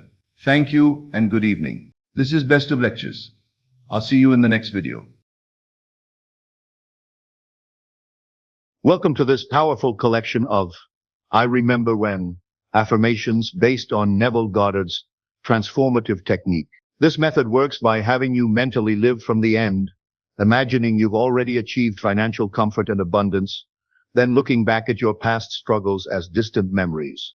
The magic happens when you genuinely feel as though you're remembering actual experiences, rather than just repeating words. As you hear each statement, allow yourself to feel the relief, gratitude, and satisfaction of someone who has moved from financial stress to financial peace. These affirmations are designed for people ready to step into true financial abundance, having plenty of money, not just enough to get by. This is about creating wealth that gives you real choices, freedom, and the ability to live generously while building a prosperous future. Listen to these daily, preferably when you're relaxed and can truly feel into each statement. Let yourself experience the emotion of having already transformed your financial reality. Remember, according to Neville Goddard, assumption creates reality. So assume the feeling of financial abundance as your natural state. Now, let's begin. I remember when I thought wealth was for other people, before I realized it was my birthright. I remember when I used to check my bank balance nervously, before money became a non-issue. I remember when I used to count every penny, before abundance flowed to me effortlessly. I remember when I lived paycheck to paycheck, before multiple income streams opened up. I remember when I feared unexpected expenses, before I had more than enough for everything. I remember when I used to decline invitations due to cost, before money ceased to be a consideration. I remember when I postponed purchases, before I could afford anything I desired. I remember when I stressed about bills, before they became insignificant amounts. I remember when I worked so hard for so little, before wealth came to me with ease. I remember when I used to worry about money, before I discovered how abundant I truly am. I remember when I had no emergency fund, before I built a comfortable financial cushion. I remember when unexpected bills terrified me, before I had money set aside for surprises. I remember when I avoided looking at my account balance, before it became a source of joy. I remember when saving seemed impossible, before money began accumulating naturally. I remember when I lived in financial anxiety, before peace and security became my norm. I remember when I couldn't imagine financial stability, before steady abundance flowed to me. I remember when every purchase required careful thought, before spending became stress-free. I remember when I felt behind financially, before I found my perfect pace of prosperity. I remember when I compared my situation to others, before I embraced my unique path to abundance. I remember when financial goals seemed unreachable, before they manifested with ease. I remember when I shopped with a strict budget, before I could buy what I needed comfortably. I remember when I chose the cheapest option, always, before quality became affordable. I remember when eating out was a rare treat, before I could enjoy meals without worry. I remember when my car repairs caused panic, before I had money for maintenance. I remember when my living space felt cramped, before I found my perfect, comfortable home. I remember when vacations required months of saving, before I could travel when I wanted. I remember when name brands seemed wasteful, before I could choose based on preference. I remember when I waited for sales for everything, before I could buy things when needed. I remember when new clothes were rare purchases, before I could refresh my wardrobe easily. I remember when entertainment meant free activities, before I could enjoy any experience I wanted.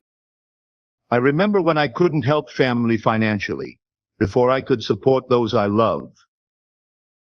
I remember when charity felt like a burden, before giving became a natural joy. I remember when I felt jealous of others' success, before I celebrated, knowing mine was coming. I remember when I held on to every dollar before sharing felt safe and abundant. I remember when I felt guilty about wanting more money before I embraced my worthy desires. I remember when I calculated tips carefully before I could tip generously without stress. I remember when gifts had to be small before I could give what truly mattered. I remember when I had to borrow from others before I became someone who could lend. I remember when I said I can't afford it before I can manage that became natural. I remember when I felt different from comfortable people before I joined them naturally.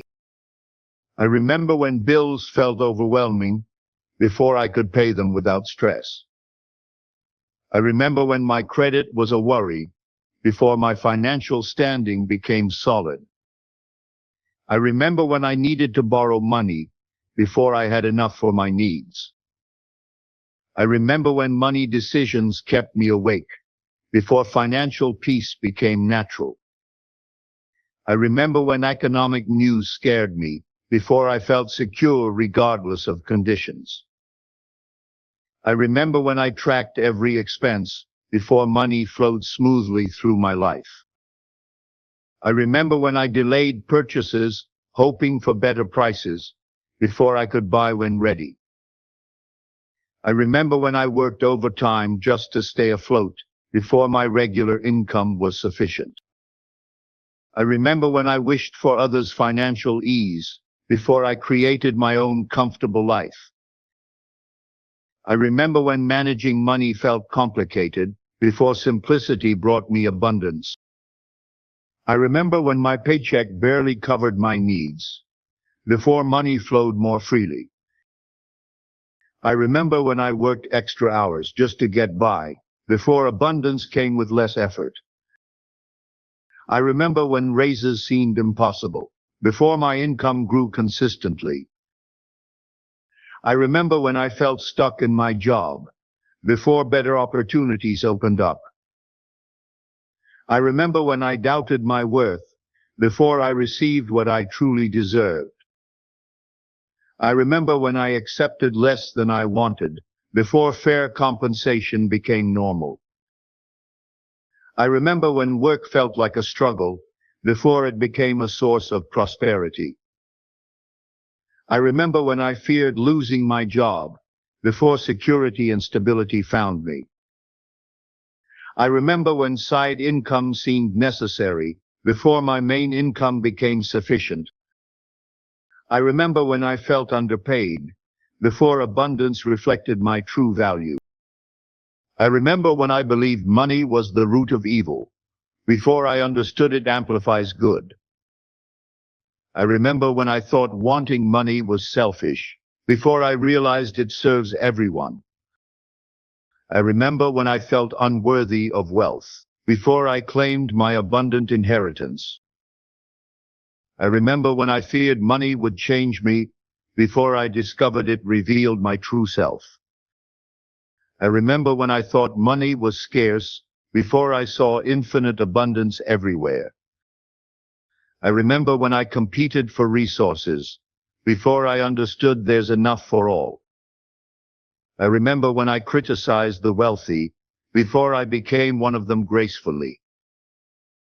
I remember when I thought money was hard to make, before it flowed like water. I remember when I believed I had to sacrifice for wealth, before ease became my way. I remember when I thought money corrupted people, before I used it to spread love. I remember when I focused on lack, before abundance became my constant experience. I remember when money caused stress, before it brought only peace and joy. I remember when I doubted my financial future, before prosperity became inevitable. I remember when I felt poor despite having enough, before I felt rich with everything. I remember when I chased money desperately, before it chased me with devotion. I remember when I thought I needed to earn wealth, before I realized I simply had to accept it. I remember when abundance was a dream, before it became my living reality every single day. I remember when I thought wealth was for other people, before I realized it was my birthright. I remember when I used to check my bank balance nervously, before money became a non-issue. I remember when I used to count every penny, before abundance flowed to me effortlessly. I remember when I lived paycheck to paycheck, before multiple income streams opened up. I remember when I feared unexpected expenses, before I had more than enough for everything. I remember when I used to decline invitations due to cost, before money ceased to be a consideration. I remember when I postponed purchases, before I could afford anything I desired. I remember when I stressed about bills, before they became insignificant amounts. I remember when I worked so hard for so little, before wealth came to me with ease. I remember when I used to worry about money, before I discovered how abundant I truly am. I remember when I had no emergency fund, before I built a comfortable financial cushion. I remember when unexpected bills terrified me, before I had money set aside for surprises. I remember when I avoided looking at my account balance, before it became a source of joy. I remember when saving seemed impossible, before money began accumulating naturally. I remember when I lived in financial anxiety, before peace and security became my norm. I remember when I couldn't imagine financial stability, before steady abundance flowed to me.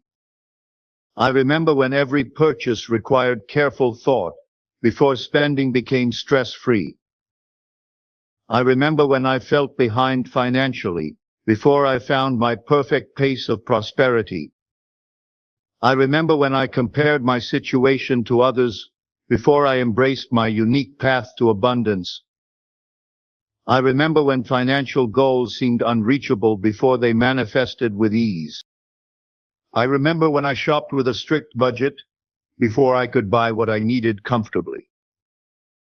I remember when I chose the cheapest option, always, before quality became affordable. I remember when eating out was a rare treat, before I could enjoy meals without worry. I remember when my car repairs caused panic, before I had money for maintenance. I remember when my living space felt cramped, before I found my perfect, comfortable home. I remember when vacations required months of saving, before I could travel when I wanted. I remember when name brands seemed wasteful, before I could choose based on preference. I remember when I waited for sales for everything, before I could buy things when needed. I remember when new clothes were rare purchases, before I could refresh my wardrobe easily. I remember when entertainment meant free activities, before I could enjoy any experience I wanted. I remember when I couldn't help family financially, before I could support those I love. I remember when charity felt like a burden, before giving became a natural joy. I remember when I felt jealous of others' success, before I celebrated, knowing mine was coming. I remember when I held on to every dollar, before sharing felt safe and abundant. I remember when I felt guilty about wanting more money, before I embraced my worthy desires. I remember when I calculated tips carefully, before I could tip generously without stress. I remember when gifts had to be small, before I could give what truly mattered. I remember when I had to borrow from others, before I became someone who could lend.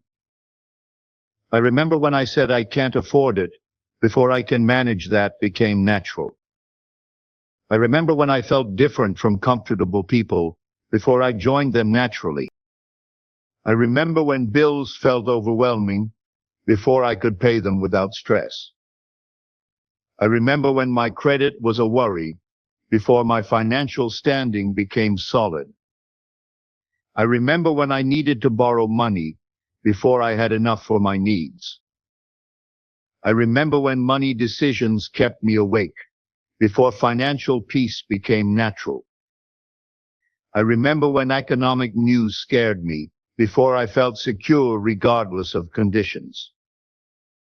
I remember when I tracked every expense, before money flowed smoothly through my life. I remember when I delayed purchases, hoping for better prices, before I could buy when ready. I remember when I worked overtime just to stay afloat, before my regular income was sufficient. I remember when I wished for others' financial ease, before I created my own comfortable life. I remember when managing money felt complicated, before simplicity brought me abundance. I remember when my paycheck barely covered my needs, before money flowed more freely. I remember when I worked extra hours just to get by, before abundance came with less effort. I remember when raises seemed impossible, before my income grew consistently. I remember when I felt stuck in my job, before better opportunities opened up. I remember when I doubted my worth, before I received what I truly deserved. I remember when I accepted less than I wanted, before fair compensation became normal. I remember when work felt like a struggle, before it became a source of prosperity. I remember when I feared losing my job, before security and stability found me. I remember when side income seemed necessary, before my main income became sufficient. I remember when I felt underpaid, before abundance reflected my true value. I remember when I believed money was the root of evil, before I understood it amplifies good. I remember when I thought wanting money was selfish, before I realized it serves everyone. I remember when I felt unworthy of wealth, before I claimed my abundant inheritance. I remember when I feared money would change me, before I discovered it revealed my true self. I remember when I thought money was scarce, before I saw infinite abundance everywhere. I remember when I competed for resources, before I understood there's enough for all. I remember when I criticized the wealthy, before I became one of them gracefully. I remember when I thought money was hard to make, before it flowed like water. I remember when I believed I had to sacrifice for wealth, before ease became my way. I remember when I thought money corrupted people, before I used it to spread love. I remember when I focused on lack, before abundance became my constant experience. I remember when money caused stress, before it brought only peace and joy. I remember when I doubted my financial future, before prosperity became inevitable. I remember when I felt poor despite having enough, before I felt rich with everything. I remember when I chased money desperately, before it chased me with devotion. I remember when I thought I needed to earn wealth, before I realized I simply had to accept it. I remember when abundance was a dream, before it became my living reality every single day. Congratulations on completing these powerful I remember when affirmations. You've just spent time mentally rehearsing your abundant future, as if it were already your past. And that's exactly how transformation begins. Remember, consistency is key with Neville Goddard's techniques. The more you practice assuming the feeling of already having financial abundance, the more natural this state becomes. Your subconscious mind doesn't distinguish between a vividly imagined experience and reality. So each time you genuinely felt these statements, you were literally rewiring your relationship with money. Don't just listen to these affirmations, truly feel them. Let yourself experience the relief, the joy, the security of financial abundance. When you catch yourself worrying about money, return to these feelings. When you see evidence of lack, remind yourself of your abundant truth. Your financial transformation isn't just possible. From this moment forward, It's inevitable. You've already claimed it by assuming the feeling. Now watch as your outer world shifts to match your inner conviction. Keep assuming, keep feeling, keep knowing that abundance is your natural state. The money you desire is already on its way to you. Thank you for joining me in this powerful practice. Remember to like this video if it resonated with you, subscribe for more abundance content, and share your manifestation success stories in the comments below. Until next time, stay abundant.